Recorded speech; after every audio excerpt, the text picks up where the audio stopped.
Section 5.5 is going to be over finding the zeros of a polynomial. So let's first talk about what is the zeros of a polynomial. So the zeros of a polynomial is where the polynomial equals 0. Now, if we're talking about real zeros, that's just going to be the x-intercepts. So if we have some polynomial going across our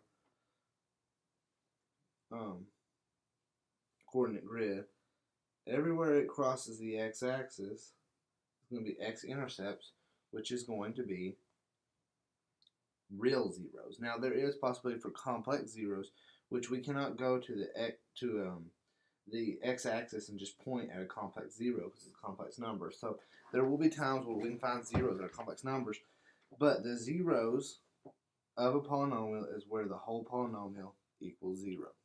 Okay, now we've talked about this a little bit with quadratics and solving set equal to 0 and stuff like that using the zero product property, and we use that to factor. Now the polynomials are not going to be so easy to factor, so let's talk about the relationship of zeros versus factor.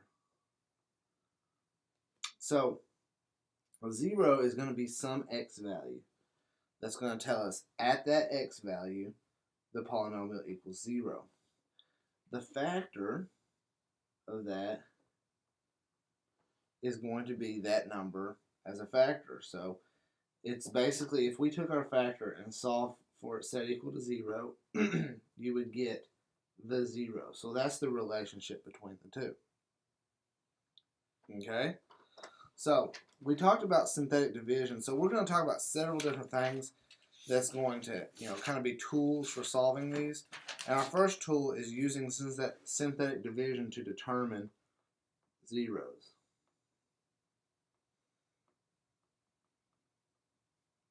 Okay? So if the remainder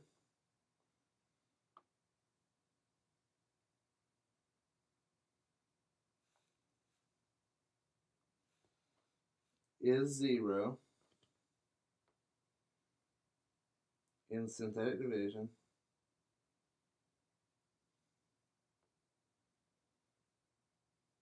then the certain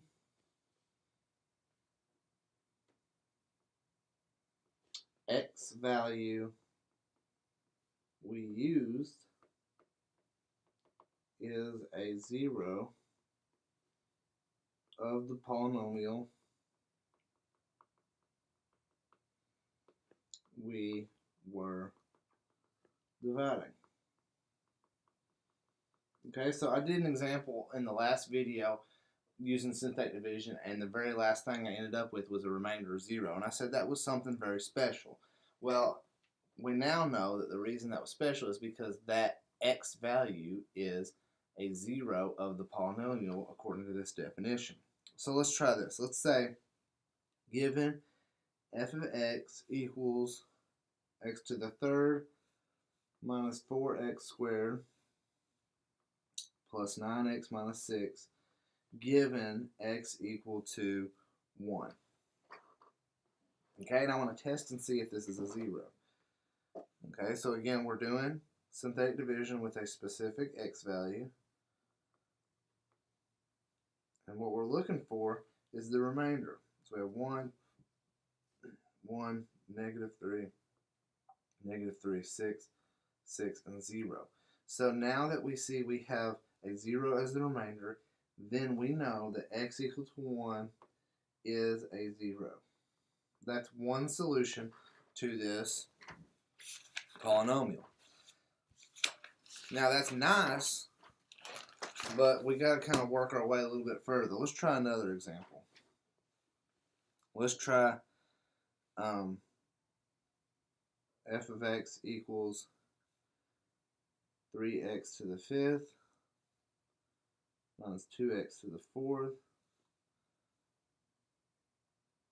plus x to the 3rd minus 8x squared plus 5x plus 1.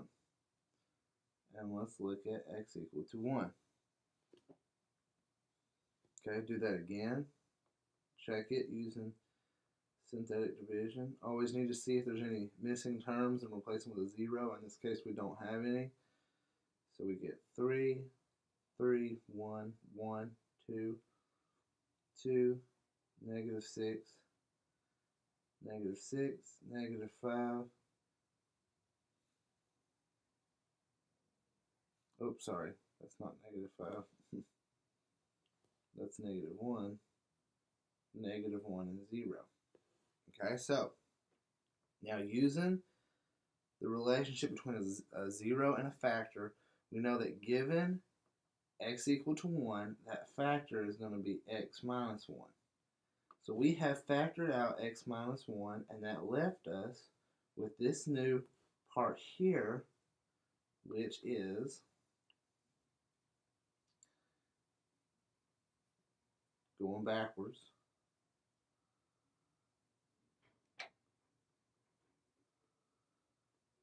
Three x to the fourth plus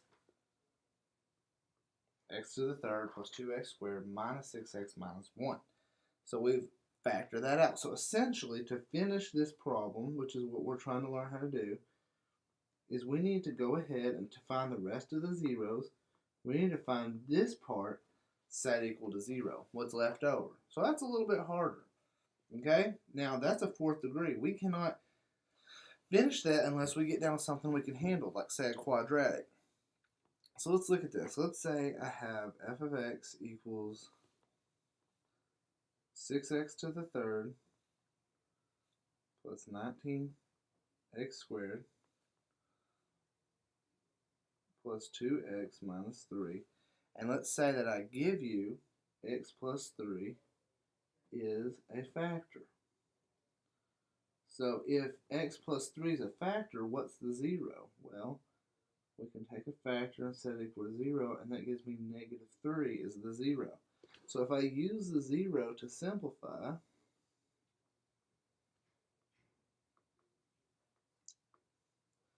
I know that it's a factor, so I know that I'm going to get 0 here. Okay? I know that.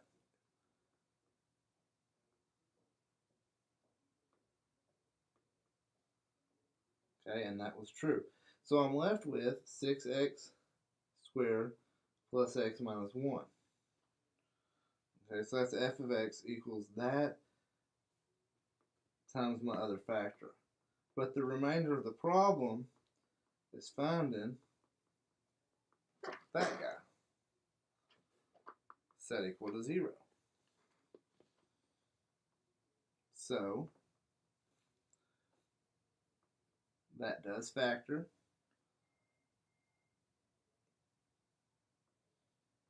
Using the bottoms up method that I talked about way a long time ago.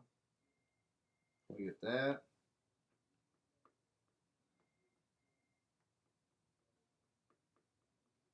That. That.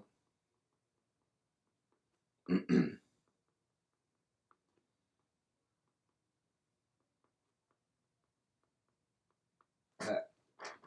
So the remainder of the problem is taking these guys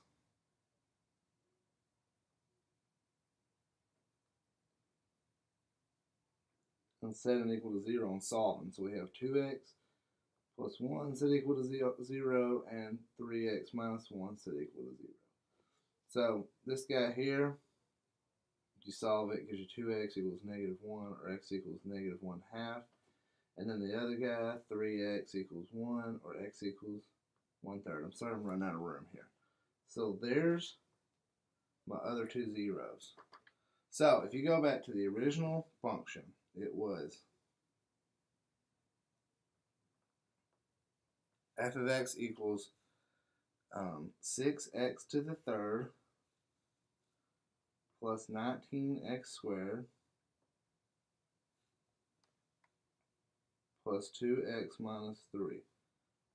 We knew that x plus 3 was a 0 or a factor. Then we ended up with 2x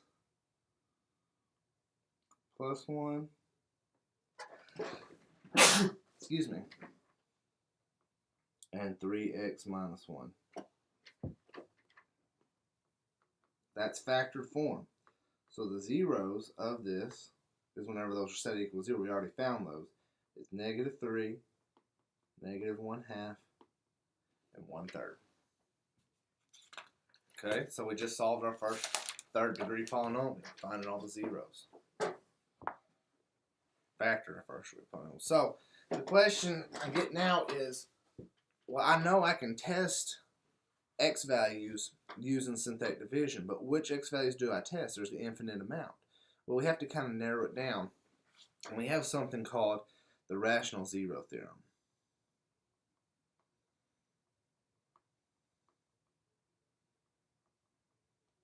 The rational zero theorem is going to give us a list of numbers, and it's just going to be a list of rational numbers that are possible zeros of a polynomial.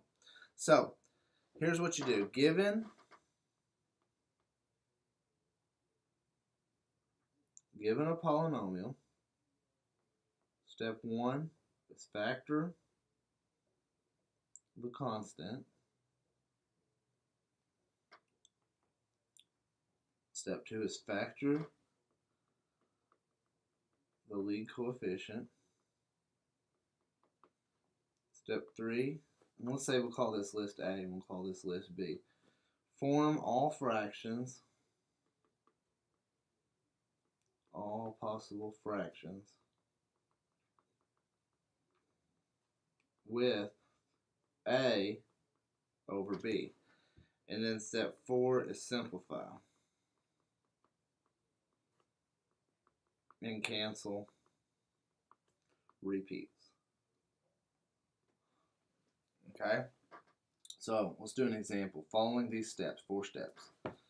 We'll say I have f of x equals 6x to the 4th plus 7x to the 3rd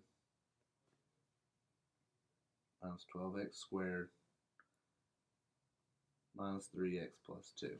Step 1, the factor of the constant, which is 2. All the factors of 2 is plus or minus 1 and plus or minus 2. Step 2 is factor the lead coefficient, which is 6, which is plus or minus 1, plus or minus 2, plus or minus 3, and plus or minus 6. Okay? Step 3 is form all possible fractions. So it's going to be 1 over 1, 1 over 2, 1 over 3, and 1 over 6. Then we have 2 over 1, 2 over 2, 2 over 3, and 2 over 6. Okay? So then, step 4 is to simplify those and cancel repeats. I'm going to use red to kind of help us here. So 1 over 1 is 1. Okay, but then also 2 over 2 is 1 as well. So we'll just cancel out that repeated term. Oops. Then we have 1/2. There's nothing else that is 1/2. 1/3. 2 over 6 is also 1/3. 1/6.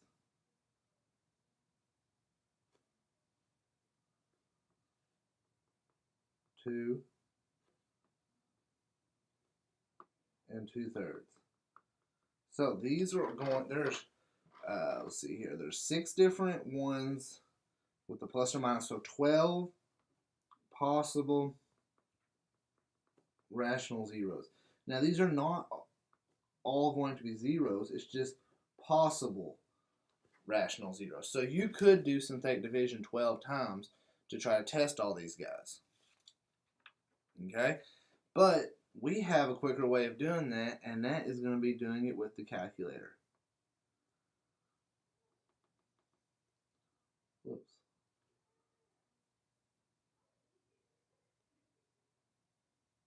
Now,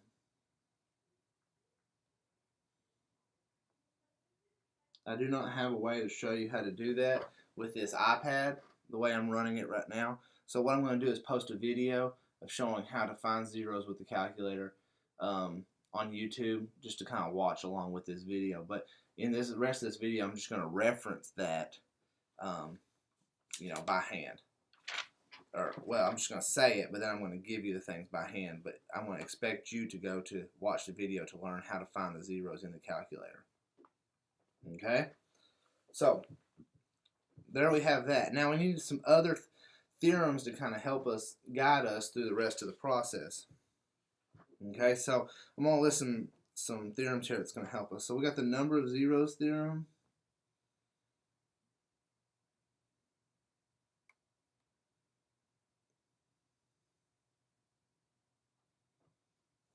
Number of zeros theorem says if f of x is a polynomial of degree n, then we have at most n zeros. So if it's a fourth degree polynomial, we have at most 4 zeros. At most is important, and I'll explain here in just a second with another theorem why we say at most. And that is called multiplicity.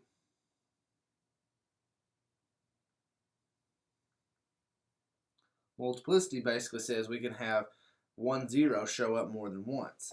So it says if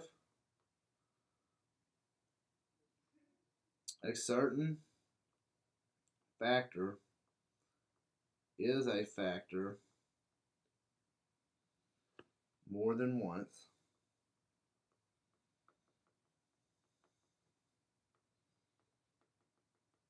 then it has, or we'll say it is, a factor with multiplicity.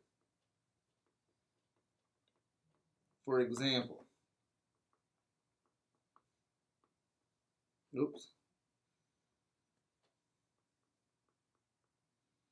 this guy factors into x minus 3 squared. So it's the same factor, it just shows up twice. So that's why I say it has multiplicity. Okay, and that's why back on this one we say at most, because we could have some guy like this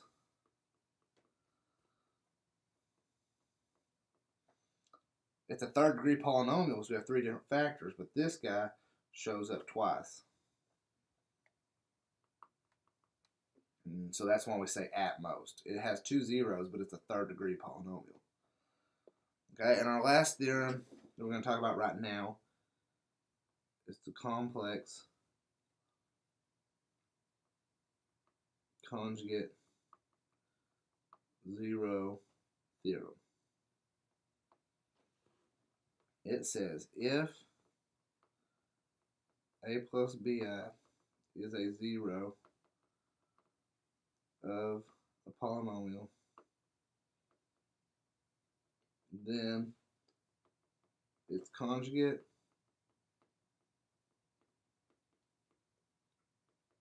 a minus bi is a zero of that polynomial as well. Has to be. Okay?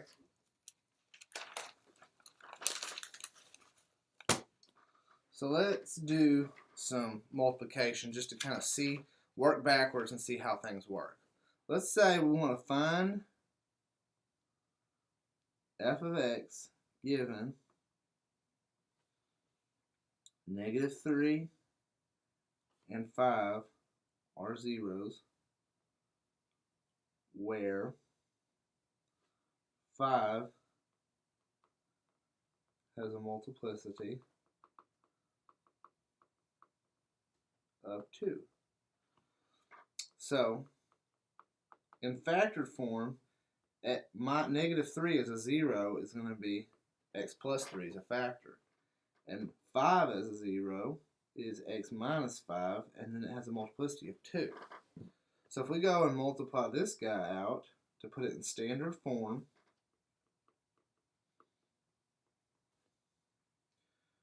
we get that when we multiply, when we do x minus 5 squared, then multiplying some things out here, we get x to the third minus 10x squared plus 25x plus 3x squared minus 30x plus 75. And combine like terms, we get x to the third minus 7x squared minus 5x plus 75. Okay, that's standard form. Let's do another one like that. Let's say x equal to -3 is a 0.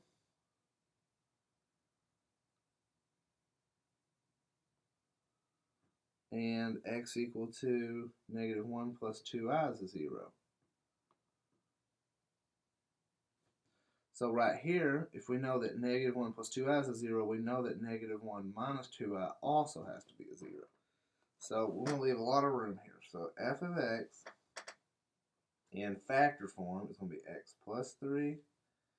And then do the same thing with the complex zeros. It's just going to be x minus whatever that complex zero is. So I'm going to put it in parentheses.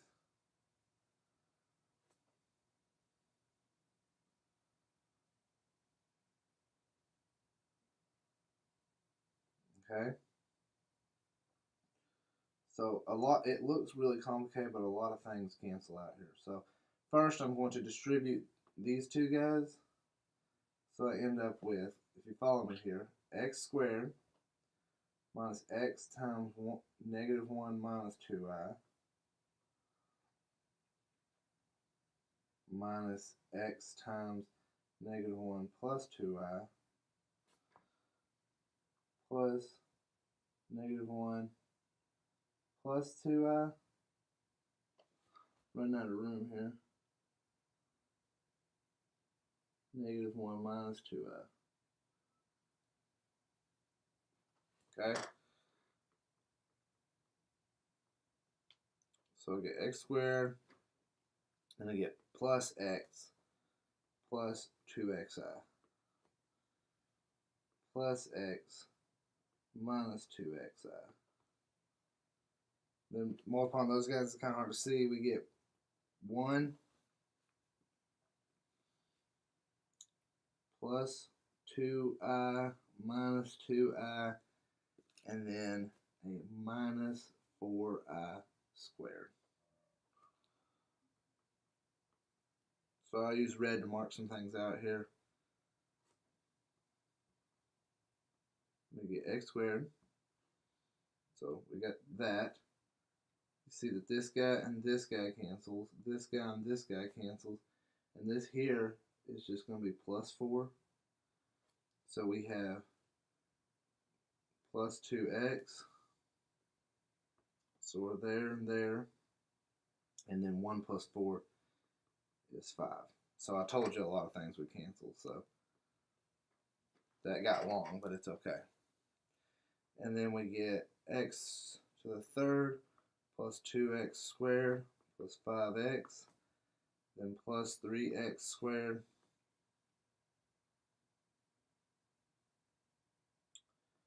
plus 6x plus 15, and then combine like terms.